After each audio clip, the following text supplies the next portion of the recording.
Hey guys, welcome back to the Double Stack Facebook Live videos here.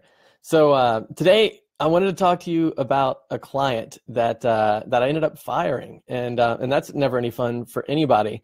But the reason I wanted to talk to you guys about it is because if you want to build high value websites and you want to be able to contribute a lot of value to your clients, then you need to have clients that you work well with. And so today I wanted to talk about some red flags that kind of jump out when you're interviewing new potential clients, and what you can do to see if things are going to work out before you get in too deep and big problems start happening. So I work with a lot of doctors. I have a lot of leads come in from doctors that especially like functional medicine doctors or doctors that run a private practice, which is one of the kinds of doctors we kind of subscribe to their services, sort of like a gym membership or something. But the cool thing about working with those people is they do new neat stuff that most people haven't even ever heard of before. Like I worked with a guy that literally has traveled the world studying gluten sensitivity, and he's got testimonials from people that are like literally in tears talking about how we saved their lives and stuff with what he was able to teach them and help them with their diet, and how it relates to autoimmune disease like multiple sclerosis or like rheumatoid arthritis. I mean, all kinds of big problems, and this guy helps folks with that, and it was awesome to work with him. I mean, I learned a lot, and we have this ongoing relationship, and it's been that's a great client. But not just doctors, other people. I mean, it doesn't really matter too much to me what people do, but it does matter to me that I can kind of get behind it. Like I can get, I think of myself as a business partner to them, like part of the team, not just the outsourced web guy, not just somebody trying to, client hop from person to person to try to make some money or whatever. I consider myself part of the team, and they're part of my team, and we're working together building a business. And it doesn't really matter too much what it is. It doesn't have to be doctors. Like I had a client that ran a miniature version of NASCAR.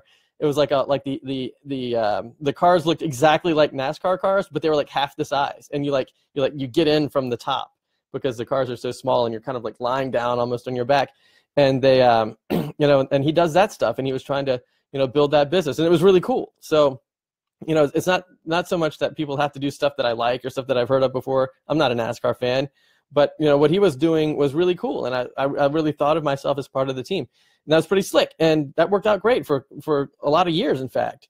And so anyway, so I get this lead from a friend of mine, and says, "Hey, I want you to call this doctor that I've been working with, and talk to her about setting up her website." So I say, "Okay, great." I get the link to the website. I go over and I prepare for the call, and we set up a Skype call, for a certain time. And I said, "Okay, well, before we get on the call, I'm going to look at the website. I'm going to see what this person does and how I can help, maybe come up with some ideas for what we can do together." And so I show up for the call, and like nobody, she never comes. She never shows up.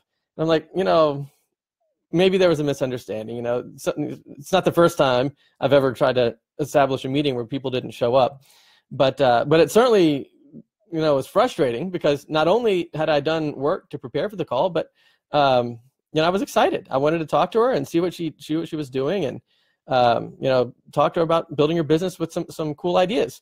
So anyway, all of that was kind of a weird thing. So I emailed her, and we set up another call or whatever. So it was actually like a couple days later. It wasn't even like later that same day or the next day. But anyway, so we get on the call, and normally when I start a call, and this is something that I recommend for everybody, if you're meeting a new client, and especially like if it's somebody that does something like that interacts with people a lot, like doctors, for example, ask them, hey, what is it that got you into doing this? Prepare yourself ahead of time so you can kind of like look at the website or whatever, if they already have one, and sort of learn what you can about who they are before you talk, so you can, ask smart questions and sort of have your mind kind of in the right gear before things begin. But say, hey, what is it that you do? Why are you in functional medicine, or how did you get into that? What was it about this that really drew you in? Or even with the race car guys, like, why are you doing this, you know? And you hear these great stories, and a question like that really reconnects people with, you know, the joy that they had with, you know, why they started their business and what they want out of it.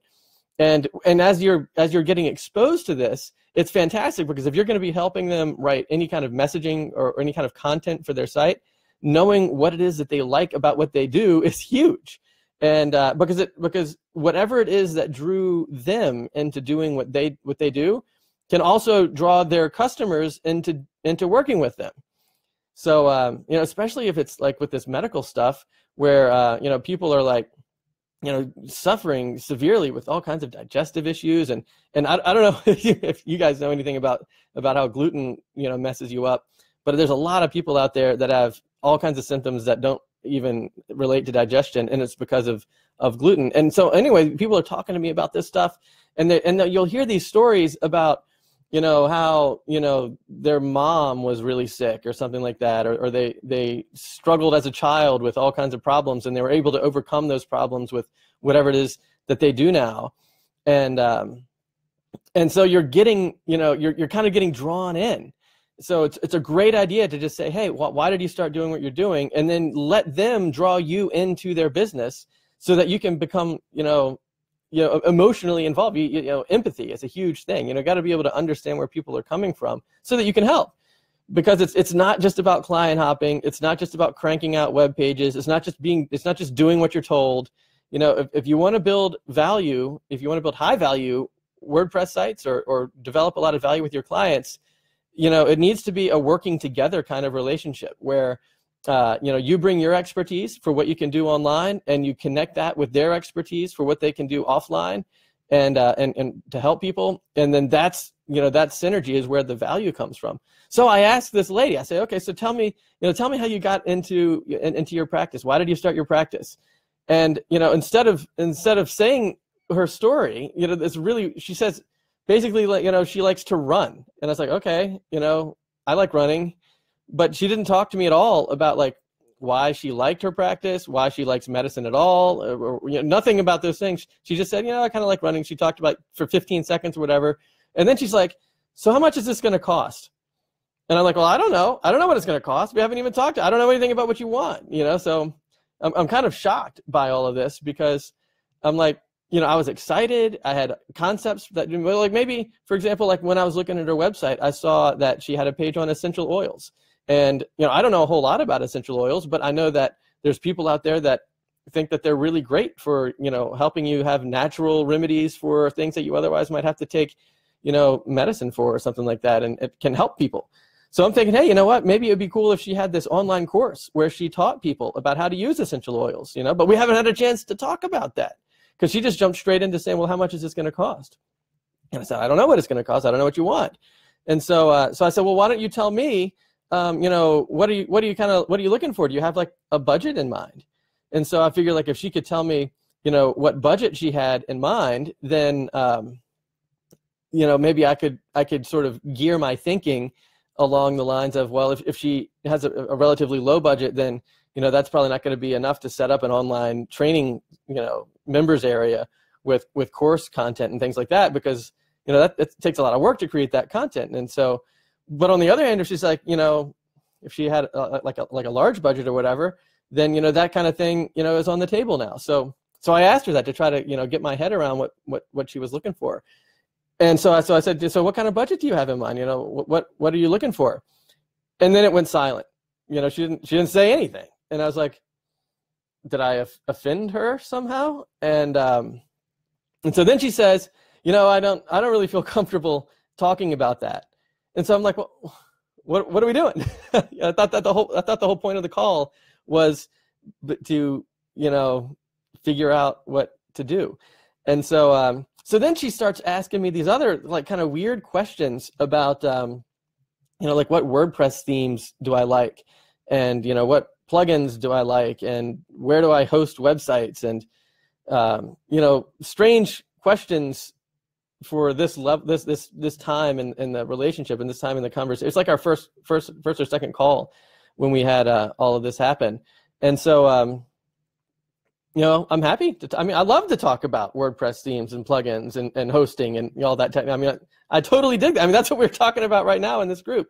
I like that a lot. It's awesome to talk about that. But when she asked me that, I'm like, this is weird. And then as the conversation went on, I kind of got the sense that she was just trying to just get as much information out of me for free as she could, so that maybe she could go do stuff on her own or something like that.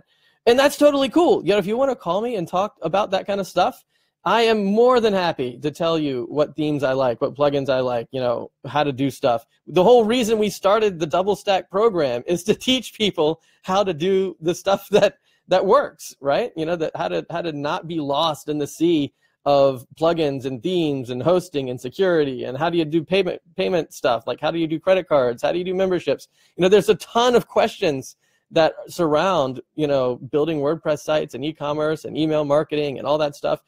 And I love talking about that stuff. But in this context, she wasn't really I didn't feel like, I kind of thought that she was just going to, take all the information she could and then go do stuff on her own. But she wasn't telling me that. She was really concerned about the price. She wouldn't tell me what her budget was. She's asking me all these implementation questions rather than business oriented questions. And so this is raising a whole lot of flags with me. And so I didn't feel like she trusted me, and I didn't know why she wouldn't trust me. We hardly even knew each other yet, but she right off the bat had this very combative attitude where she was pretty closed off to any kind of authentic conversation about why she started her business, what she likes about it, what kind of website she's looking for, or any of these things. And so I've actually learned over the years how to spot these kinds of things. And as we began to talk, I pretty much got to the point and said, hey, you know what? It doesn't really sound like things are going to be working out too well. So I didn't quite fire her quite right on the phone like that. I was like, I tried to encourage her to talk to me and open up and let's explore what she wants to do. And so I was like, if we're going to be building this stuff together, then I'd like to get to know you. I'd like to know who you are and what motivates you to do what you do, so that we can build a website that authentically helps people by talking about what you're awesome at doing. And the conversation just wasn't going that way. So by the end of it all, I think we ended that conversation, and I was going to go back and do a little homework on some of the stuff that she'd asked about, and then we got, I can't remember if we had scheduled another call or not, but she didn't show up again for another one of our conversations with her business partners and stuff, and that was another thing. And so I ended up just saying, hey, you know what? We're not going to be able to do this. This isn't going to work out. And then she says, why? And so I said, hey, you know what? When I hire somebody, or when somebody hires me, it's important that we trust one another. It's important that we talk to one another. It's important that we show up when we make appointments. And, I'm not going to move forward with you on this.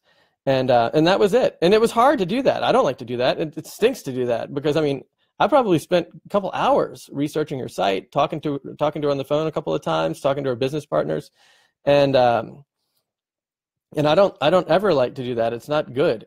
But at the same time, what's even worse is to go down the line and constantly be under this pressure of having to do everything as cheap as possible. And she's if somebody isn't trusting me, then it's just not going to work out. You have to build your relationship on trust and respect, and that's the fundamental thing that people need to do with regard to establishing a high value business.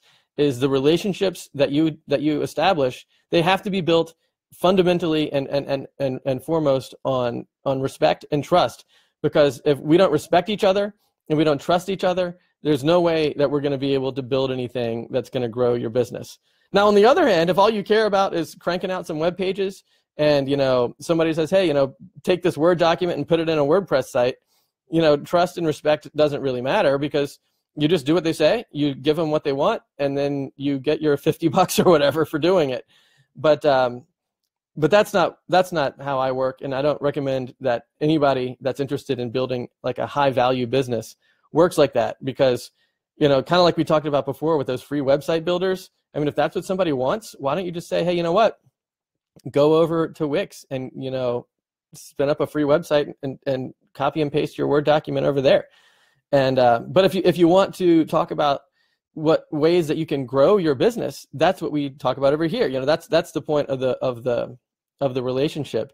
And again, I want to underscore that when you have a relationship with a client, the cool thing about the relationship is, or one of the really cool things is, they know a ton of stuff that you don't know, because they do a business, right? Like, so for example, when I'm working with a doctor or whatever, they know tons of stuff that I've never heard of and I don't know. And also, I know tons of stuff that they've never heard of and they don't know. And when you put those two things together, that is what the value is. That's where the value is, because you bring all kinds of stuff to the table. They bring stuff to the table. And when you put it all together, you've got something bigger than what you otherwise would have had if you were both working independently. And that's so exciting. That is such a thrilling thing to be able to do that. And so when they come to the table and say, look, I've got all of this cool stuff that I can offer. I've got these great products. I've got these great services. I know how to help people solve a particular kind of problem. And, you know, look, it's working. But what I don't know how to do is I don't know how to connect online with them. And I don't know how to monetize my website. And then you show up and say, hey, well, now that you're telling me what you're doing, you know, I'm jazzed about that. And look what I know how to do. I know how to connect, you know, I know how to put an email list up together for you so that you can actually stay in touch with the people that show up at your website. I know how to actually monetize your business by helping you sell products, or by helping you take subscriptions to your services. You know, like, even if somebody doesn't sell a tangible product or have a members area, you know, if it's like with these doctors, like sometimes people just want to subscribe to the practice, or subscribe to a psychologist or a legal service or anything like that. Or if it's an artist that's coming to you. We were just talking about a guy here in the group was working with a couple artists, and like one of the huge things that artists can do, or anybody that has face-to-face interactions with their clients, you know, artists, they show up at art shows and stuff like that. And anybody that has these face-to-face interactions, well, they absolutely need to have an email list, because that's the absolute best way for them to stay in touch with the people that they see.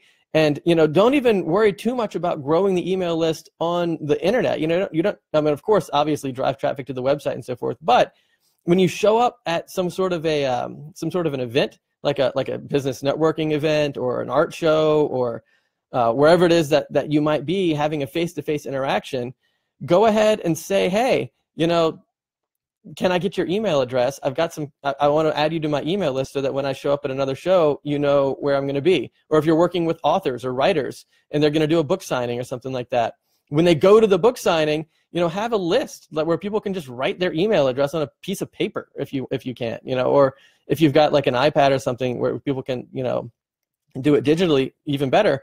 But I mean, it doesn't take any kind of technology or whatever to pull this off. Just like take a piece of paper on a clipboard and a pen and say, hey, you know, put your email address right here and I will let you know when my next book is out, or when my next art show is, or when my next talk about essential oils is going to be, or whatever it is that the person does. You can collect email addresses, you know, on pen and paper and add that to your email list. And like, you know, you show up at a book signing or you show up at an art gallery or whatever. I mean, it's nothing for like 20 people to walk by, and boom, you've grown your list 20 people in one night right there.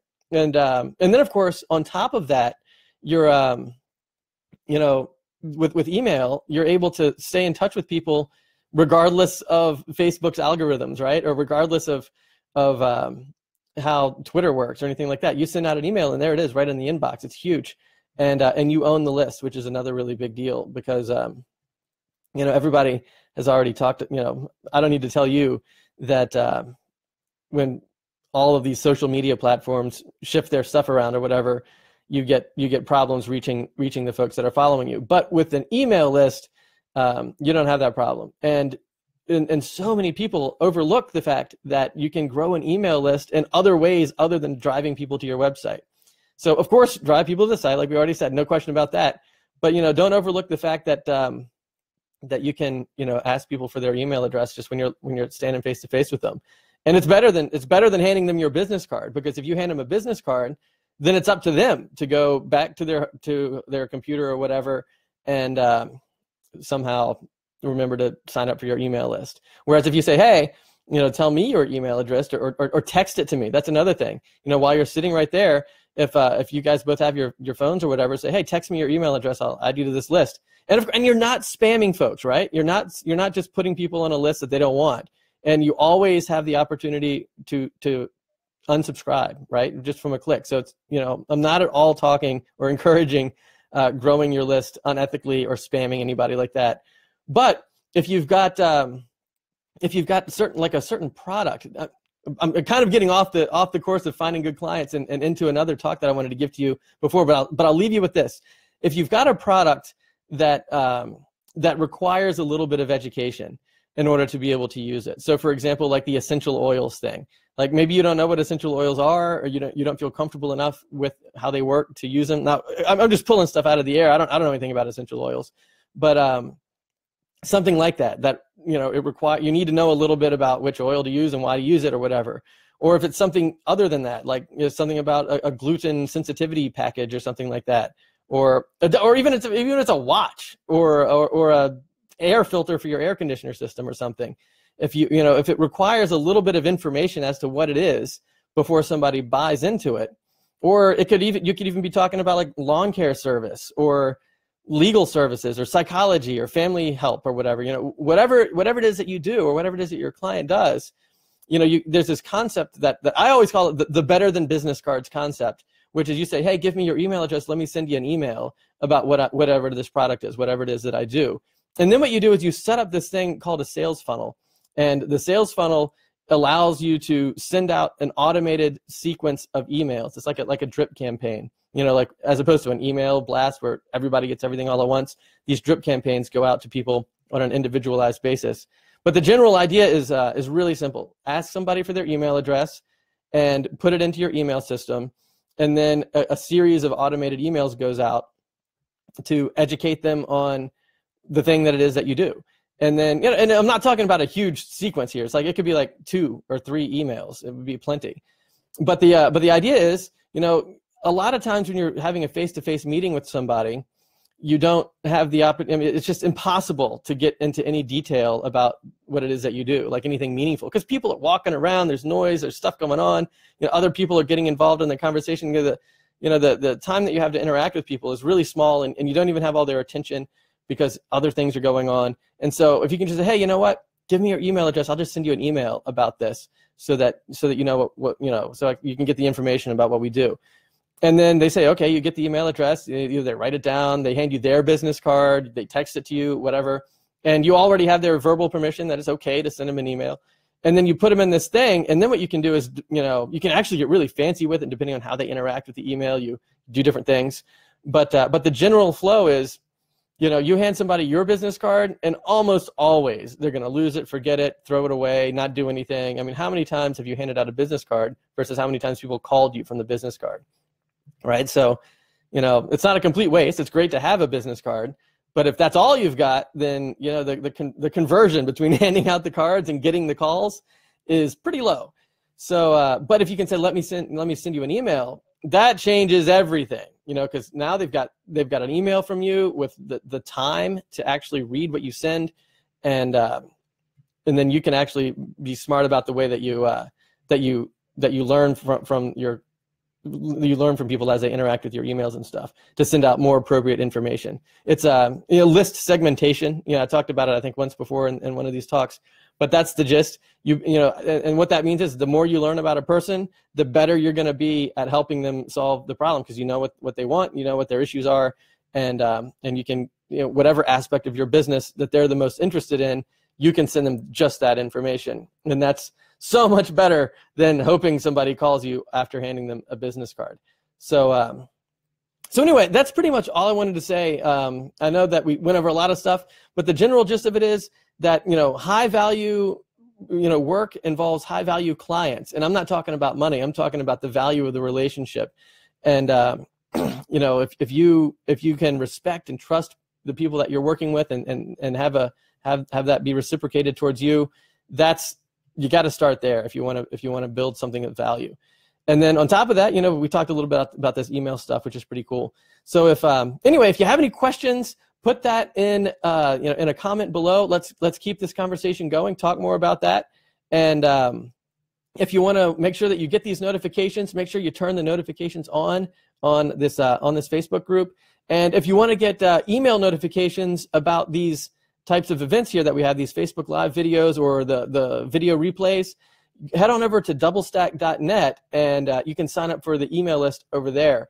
And I'll send out video replays and things about the stuff that we do here in the group. So if you happen to miss something that goes by here, you can actually get back up to speed there.